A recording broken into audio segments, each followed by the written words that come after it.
ছিল গণেশ চতুর্দশী আর আমাদের double duty.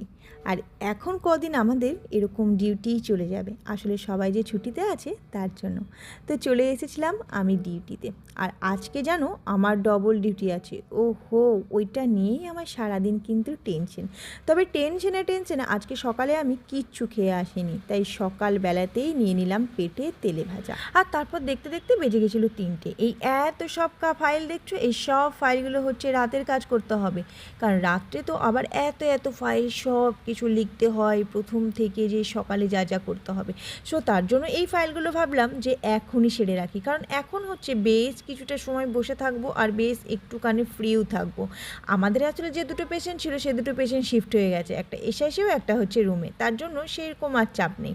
আর তারপরে পেশেন্টগুলো শিফট করার পর এখানে মাসিরা বেডটা সুন্দর করে এখানে ক্লিন করে দিয়ে গেছে। আর ক্লিন করে দেওয়ার পর আমাদের কিন্তু একটা কাজ আছে, সেটা হচ্ছে বেডটাকে সুন্দর করে রেডি করে রাখা। আর তারপর এই বেডগুলোকে সুন্দর করে রেডি করে রাখলাম এবং আমরা কিন্তু আমাদের আবার সেই সেকেন্ড হাফের ডিউটি শুরু করে দিলাম।